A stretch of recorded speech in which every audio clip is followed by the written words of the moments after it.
Assalamualaikum warahmatullahi wabarakatuh. Izin memperkenalkan diri, saya Erna Dewi Fisika dengan NIM 2114401001 dari D3 Keperawatan Reguler 1 tingkat 1. Baiklah, di sini saya akan menjelaskan sedikit tentang sistem saraf. Sistem saraf adalah sistem kompleks yang berperan dalam mengatur dan mengkoordinasikan seluruh aktivitas tubuh. Dengan sistem ini, kita bisa melakukan berbagai kegiatan seperti berjalan, berbicara, menelan. Semua aktivitas mental termasuk berpikir, belajar, dan mengingat. Sistem saraf pada manusia juga terdiri dari otak, sumsum tulang belakang, organ-organ sensorik, dan semua saraf yang berhubungan organ-organ tersebut. B. Bagian sistem saraf. Sistem saraf terbagi menjadi dua bagian, yaitu sistem saraf pusat dan sistem saraf tepi. Sistem saraf pusat terdiri dari otak dan sumsum tulang belakang, sedangkan sistem saraf tepi terdiri dari saraf kranial dan saraf spinal. 1. Sistem saraf manusia. A. Sistem saraf pusat.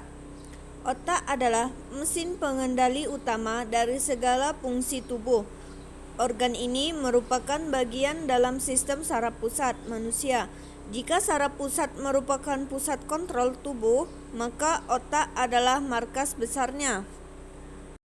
Otak juga terbagi menjadi 3 bagian, yaitu otak besar, otak kecil, dan batang otak.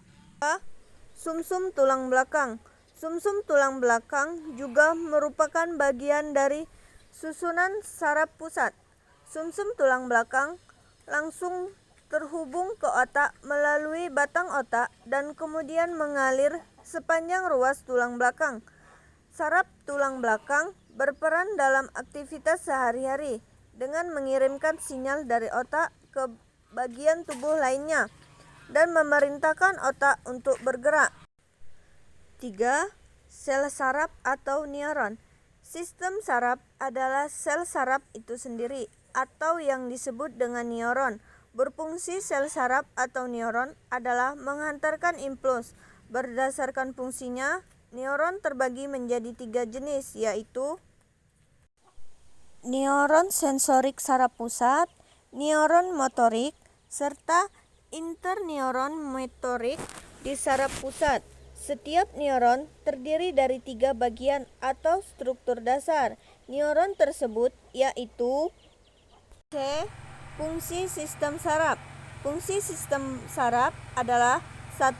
Mengirimkan informasi ke otak dan ke sumsum tulang belakang.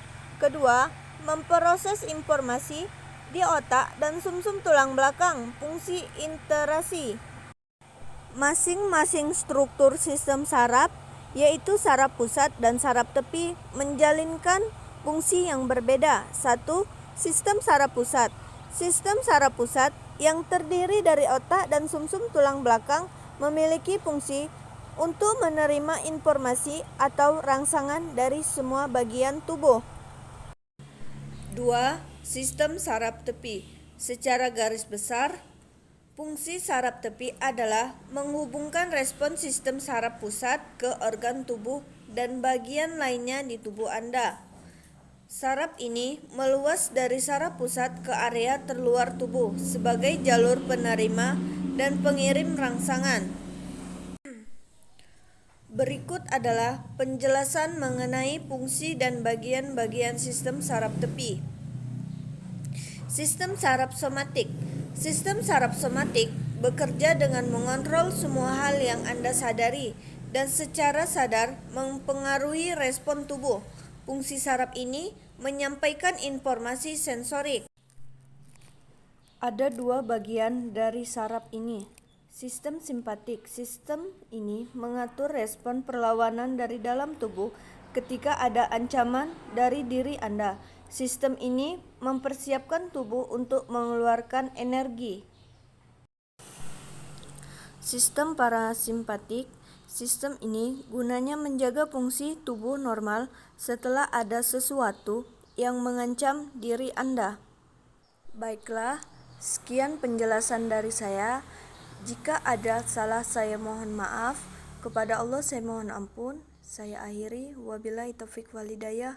Wassalamualaikum warahmatullahi wabarakatuh.